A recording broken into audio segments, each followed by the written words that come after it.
السلام علیکم ورحمۃ اللہ وبرکاتہ۔ اعوذ باللہ من الشیطان الرجیم،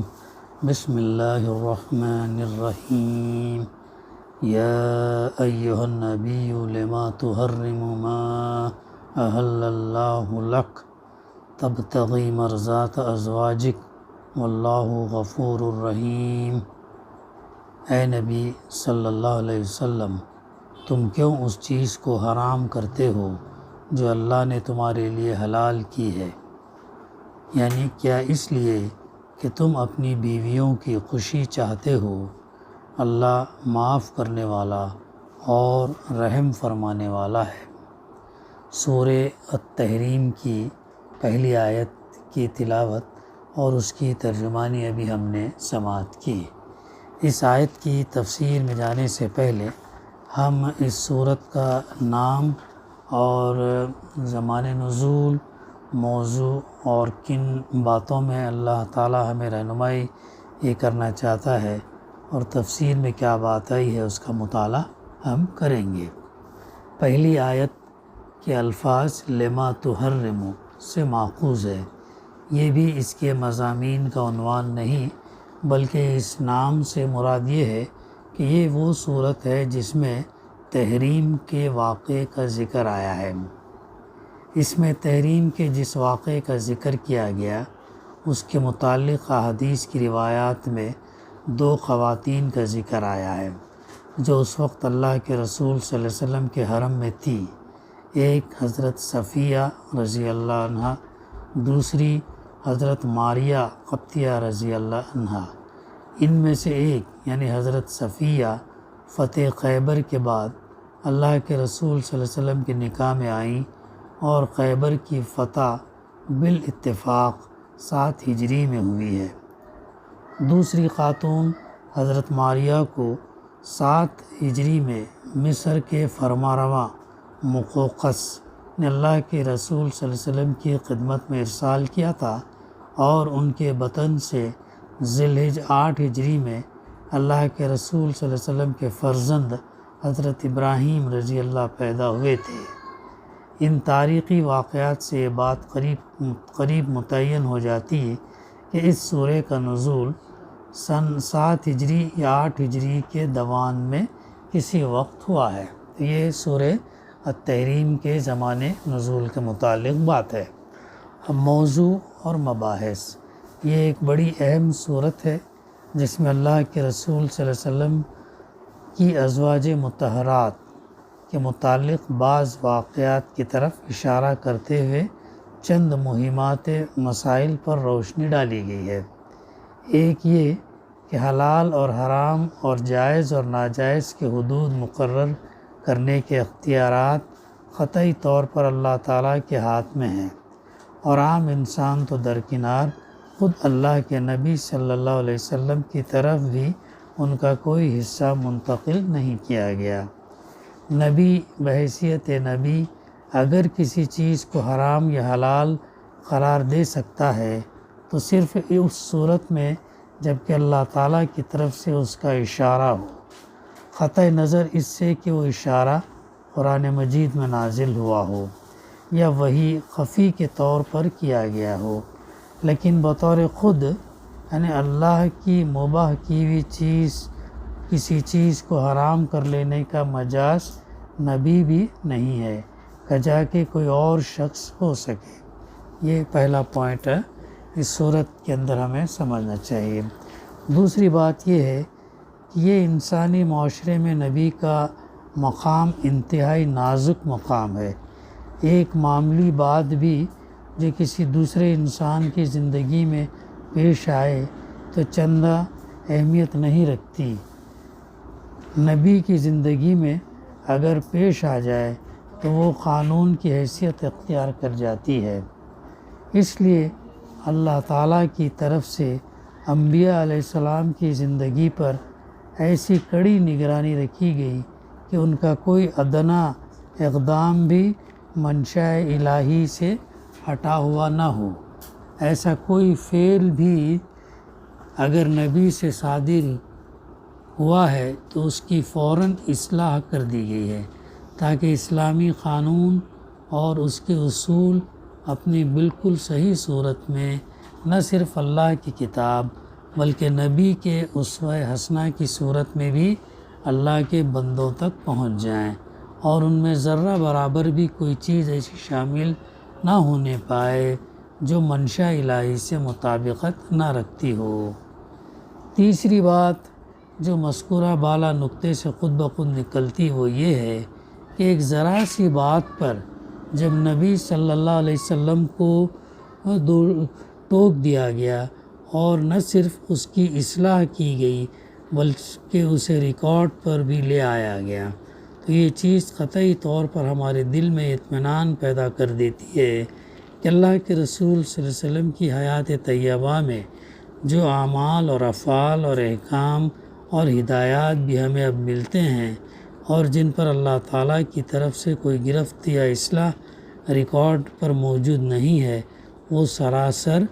برحق ہیں، سچ ہیں، اللہ کی مرضی سے پورے مطابقت رکھتے ہیں، اور ہم پورے اعتماد کے ساتھ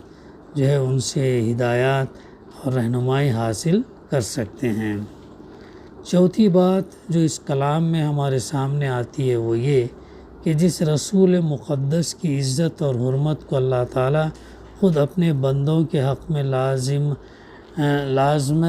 لازماً ایمان قرار دیتا ہے، اسی کے متعلق اس سورہ میں بیان کیا گیا کہ اس نے اپنی بیویوں کو خوش کرنے کے لیے ایک مرتبہ اللہ کی حلال کی ہوئی ایک چیز اپنے اوپر حرام کر لی، اور جن ازواج مطہرات کو اللہ تعالیٰ خود تمام اہل ایمان کی ماں قرار دیتا ہے اور جن کے احترام کا اس نے خود مسلمانوں کو حکم دیا ہے، انہی کو اس نے بعض غلطیوں پر اس صورت میں شدت سے تنبیہ فرمائی ہے۔ پھر نبی پر یہ بتایا گیا اور ازواج مطہرات کو یہ تنبیہ بھی خفیہ طور پر نہیں کی گئی بلکہ اس کتاب میں درج کر دی گئی جسے تمام امت کو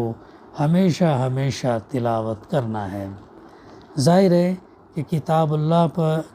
اللہ میں اس ذکر کا منشا نہ یہ تھا نہ یہ ہو سکتا تھا کہ اللہ تعالیٰ اپنے رسول اور امہات المومنین کو اہل ایمان کی نگاہوں سے گرا دینا چاہتا تھا، نعوذ باللہ، اور یہ بھی ظاہر ہے کہ قرآن پاک کی یہ صورت پڑھ کر کسی مسلمان کے دل سے ان کا احترام اٹھ نہیں گیا ہے۔ اب قرآن میں یہ ذکر لانے کی مصلحت اس کے سوا اور کیا ہو سکتی کہ اللہ تعالیٰ اہل ایمان کو اپنے بزرگوں کے احترام کی صحیح حدوں سے آشنا کرنا چاہتا ہے۔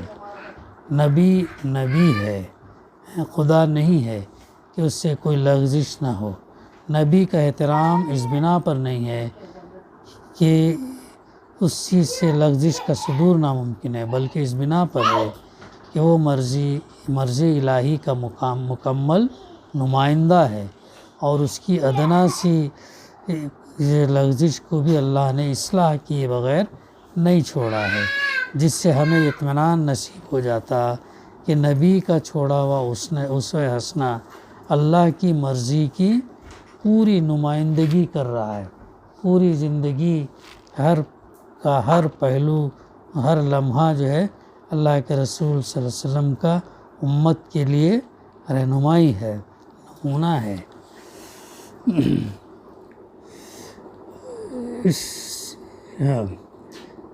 اب آگے یہ جو ہے ان کا جو کچھ بھی احترام ہے اسی بنا پر ہے، نہ کہ اس مفروضے پر وہ کچھ ایسی ہستیاں تھیں جو لغزشوں سے بالکل مبرہ تھی۔ اسی وجہ سے اللہ کے رسول صلی اللہ علیہ وسلم کے عہد مبارک میں صحابہ یا ازواج مطہرات سے بشریت کی بنا پر جب بھی کسی سے لغزش کا صدور ہوا اس پر ٹوکا گیا۔ ان کی بعض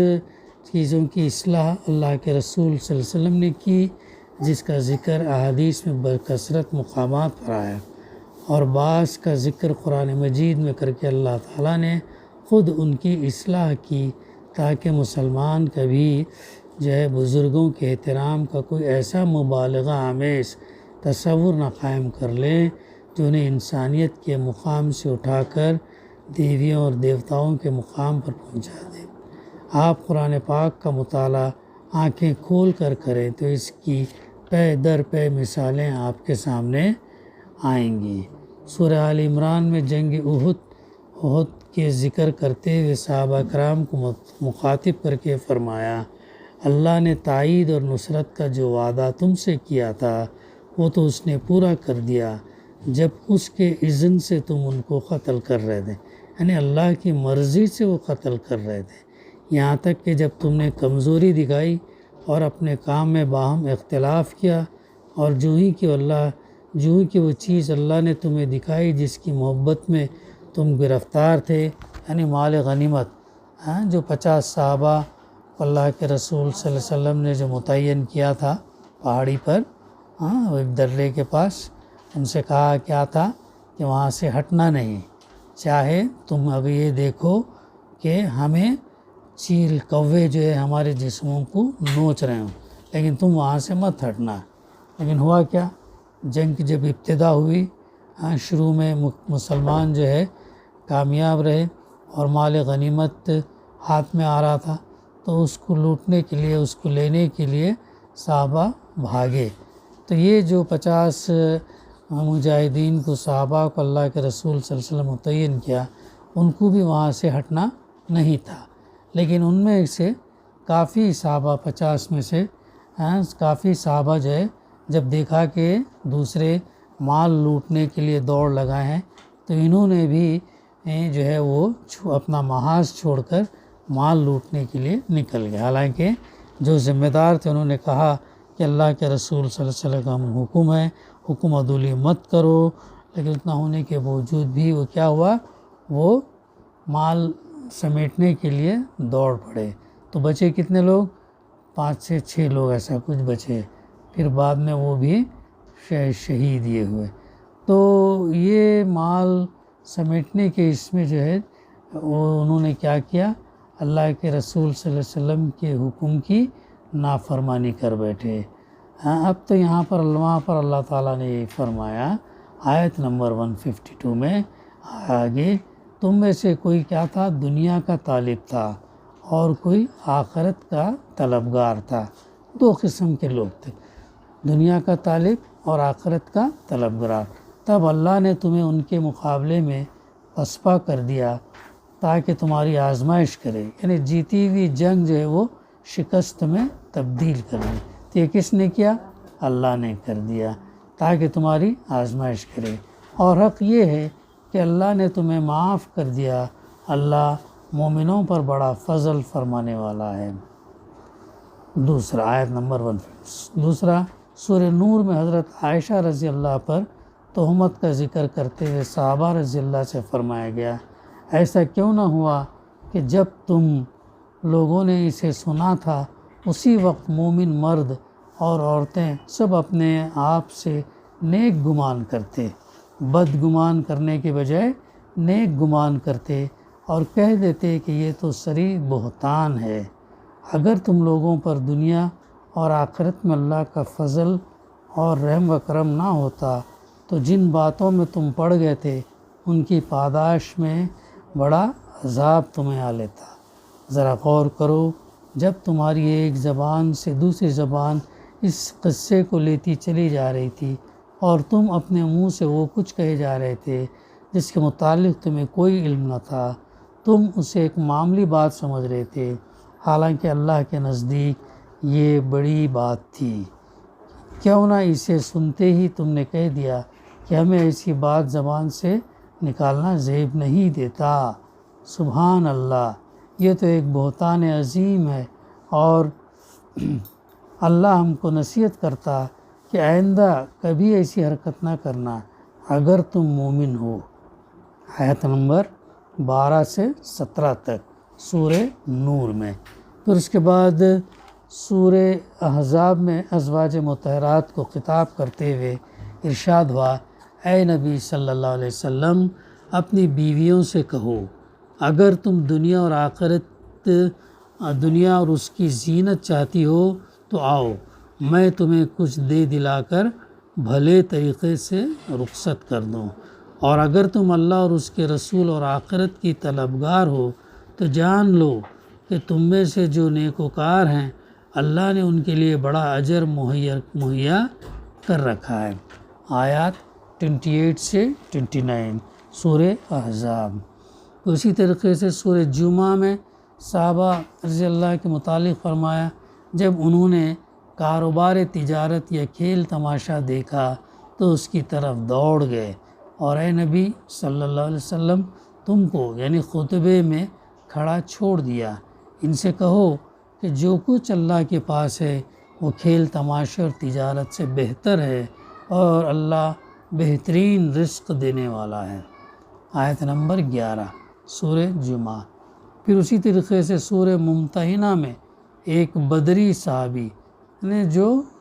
جنگ بدر میں حصہ لیے انہیں بدری صحابی حضرت حاطب بن ابی بلتع رضی اللہ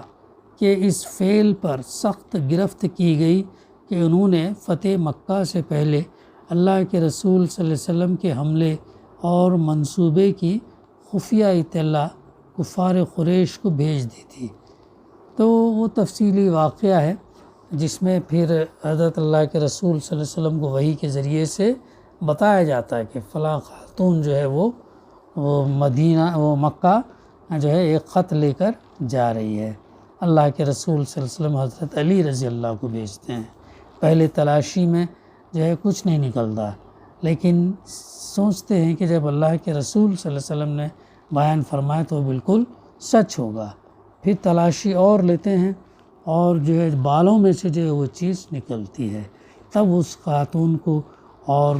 لے جا کے اللہ کے رسول صلی اللہ علیہ وسلم کے پاس پیش کرتے ہیں۔ جب ان صحابی کو بلایا جاتا تو کہتے ہیں کہ چونکہ میرا تو مقصد نہیں تھا ان کو مدد کرنے کا یا ارتداد کا، بلکہ میرا تو مقصد یہ تھا کہ جو میرے بال بچے مکہ میں ہیں، جب ہم فتح مکہ کے لیے نکلیں گے تو میرے بال بچوں کو جو ہے کوئی نقصان نہ ہو، اس غرض کے لیے میں نے یہ عمل کیا۔ تو اللہ کے رسول صلی اللہ علیہ وسلم نے یہ واقعہ سننے کے بعد کیا فرمایا کہ آپ جو ہے حاطب بن ابی بلتع رضی اللہ نے بالکل سچ بات کہی ہے، اسی وجہ سے انہوں نے یہ کیا۔ تب یہ مثالیں خود قرآن مجید میں موجود ہیں، اسی قرآن میں جس میں اللہ تعالیٰ نے صحابہ اور ازواج مطہرات کے فضل اور شرف کو خود بیان فرمایا اور انہیں رضی اللہ عنہما و رضوا عنہ کا پروانہ خوشنودی عطا فرمایا ہے۔ بزرگوں کے احترام کی یہی مبنی بر اعتدال تعلیم تھی جس نے مسلمانوں کو انسان پرستی کے اس حاویے میں گرنے سے بچایا جس میں یہود اور نصارہ گر گئے، اور اسی کا نتیجہ ہے کہ حدیث تفسیر اور تاریخ کے موضوعات پر جن اکابر اہل سنت نے کتابیں مرتب کی ہیں، ان میں جہاں صحابہ اکرام اور ازواج مطہرات اور دوسرے بزرگوں کے فضائل اور کمالات بیان کیے گئے، ان کی کمزوریوں اور لغزشوں اور غلطیوں کے واقعات بیان کرنے میں بھی تأمل نہیں کیا گیا۔ حالانکہ آج کے مدعیان احترام کی بنسبت وہ بزرگوں کے زیادہ قدر شناس تھے اور ان سے زیادہ حدود احترام کو جانتے تھے۔ تو یہ 4 پوائنٹس یہ ہوئے ہیں، اور بقیہ تھوڑا سا 1-2 اور کچھ پوائنٹس ہے، تو انشاءاللہ آئندہ جو ہے ہم اس کو کور کریں گے، اور اس کے بعد پھر اس سورت کی تفسیر کا سلسلہ ہم شروع کریں گے۔ دعا ہے کہ اللہ سبحانہ وتعالی ہمیں کہنے سننے سے زیادہ عمل کرنے کی توفیق عطا کرے۔ ربنا تقبل منا انک انت السمیع العلیم وتب علینا انک انت التواب الرحیم، وصلی اللہ تعالی علی خیر خلقہ وعلی آلہ وصحبہ اجمعین، الحمد للہ رب العالمین۔